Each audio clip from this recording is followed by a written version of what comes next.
Oke, baik. Kita lanjutkan sekarang dengan contoh-contoh ya, dengan contoh-contoh dari genetic structure yang tadi sudah dijelaskan oleh Pak Guru pada video sebelumnya ya. Oke, good.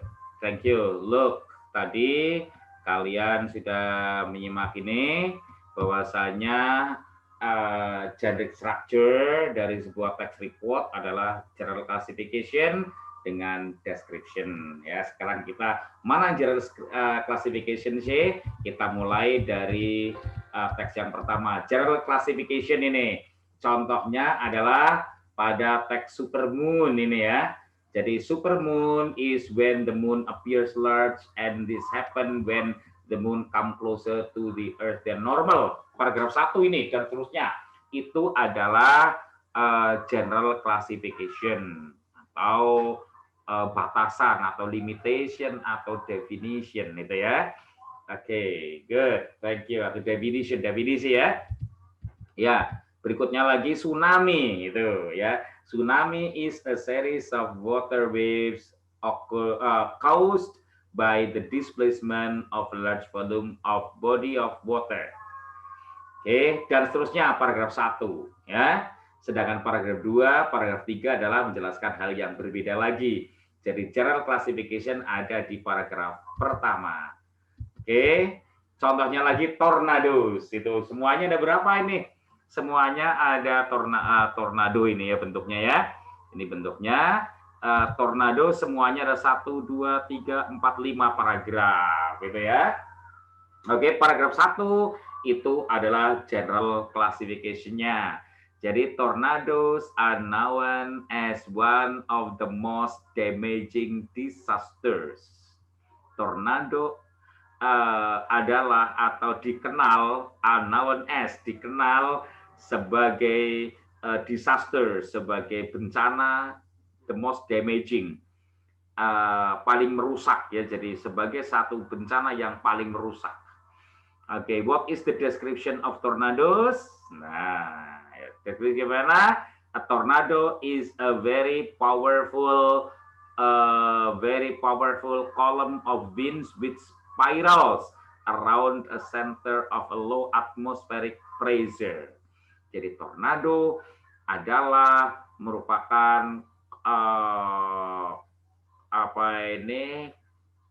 kolom wind, kolom angin yang very powerful, yang sangat kuat, with spirals yang berbentuk spiral atau yang bergulung-gulung ya, spiral ya, around a center ya. Memutari sebuah center, sebuah pusat dari tornado itu of low atmospheric pressure.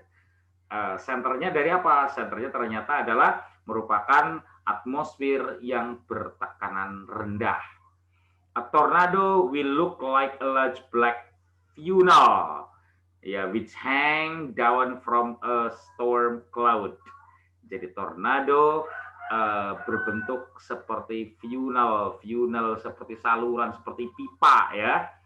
A large black yang besar dan hitam ini ya. Kalau ini tornado lebih banyak terjadi kalau daerah tropis jarang atau ada tapi kecil-kecil, tapi kalau daerah subtropis itu besar-besar. Kalau dalam bahasa Jawa dikenal sebagai lisus ya. Oke, which hangs down from storm cloud.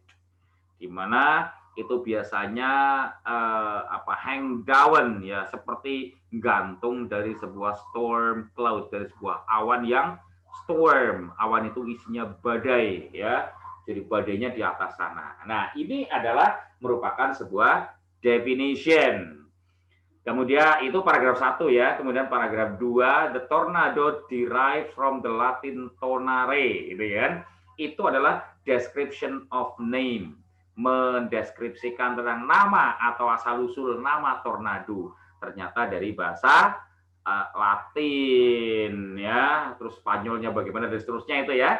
Nanti kalian baca lebih detail lagi untuk paragraf 2-nya. Pak Guru hanya memberikan gambarannya aja ya.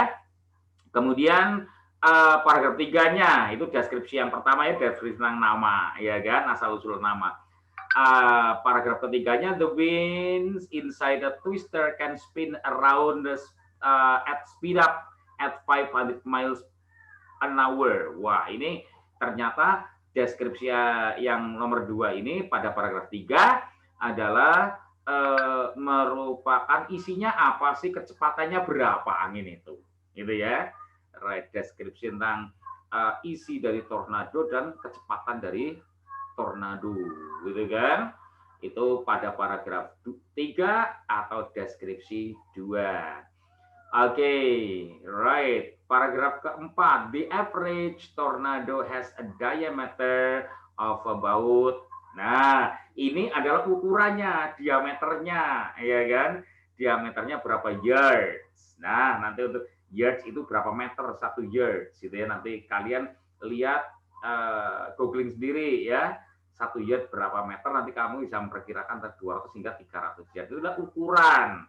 Berarti paragraf keempat atau deskripsi 3 adalah tentang ukuran, description about size of tornado. Size, description tentang ukuran.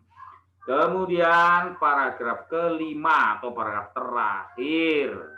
Ya, paragraf terakhir adalah the forming of a tornado can be very quick. Sometimes it can form in a minute or less.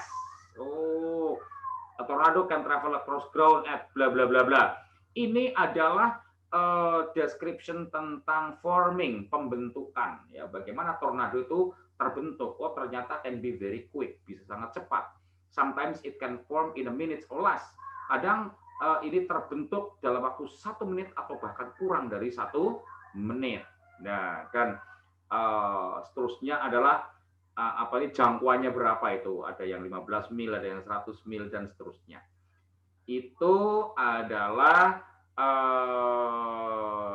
strukturnya sebuah teks, apa ini namanya, teks report. Dalam hal ini contohnya adalah tornado. Apa harus terus Pak Guru? Oh ya tidak, ya kan? Oke, kita lihat yang berikutnya. Ini apa? Ya, volcanic eruption ya. Yang pertama paragraf 1 itu volcanic eruption have caused some of the worst disaster in the world. Ya kan? They can wipe out entire cities and kill thousands of people. Ya, volcanic eruption atau erupsi gunung berapi menyebabkan bla bla bla bla ya. The name of volcanic comes from. Nah, ini apa? Itu name. Ayo, ada kata name. Kemudian pada paragraf 3 adalah according to scientists volcanic eruption are divided into 4 basic groups. Oh, ada 4 basic groups. Itu apa ya? Paragraf berikutnya adalah Strombolian eruption are named after Stromboli ya. Apa itu? Oke. Okay. Volcanian eruption which comes from the ancient Roman belief ya. Itu apa? Oh, ternyata ada kata Strombolian, ada kata Vulcanian eruption, dan ada kata Palean eruption itu pada paragraf terakhir. Itu 1, 2, 3, 4, 5, ada 5 paragraf. Ya, berapa? 1, 2, 3, 4, 5, 6, ada 6 paragraf ya. Oke, good. Thank you. Tugas kalian adalah memberi nama yang pertama pada volcanic eruption ini, text report ini. Paragraf 1 tentang apa, paragraf 2 apa, 3, 4, 3, 4, 5, 6 apa ya. Oke, good. Kemudian yang berikutnya, tugas berikutnya adalah ini tentang apa ini? Wah, ini adalah aurora ya. Aurora, indah sekali aurora ternyata ya. Oke, aurora. Ini ada berapa? 1, 2, 3, 4, 5, 6, 7, 8, 9. Ada 9 paragraf. Oke. Setelah ini Pak Guru akan berikan teksnya di chat WhatsApp kalian. Oke? Ya, silakan kalian beri nama tiap-tiap paragraf. Namanya apa? Hasilnya silakan dikirimkan ke grup pelajaran bahasa Inggris kelas kalian. Oke, selamat bekerja. Good, thank you.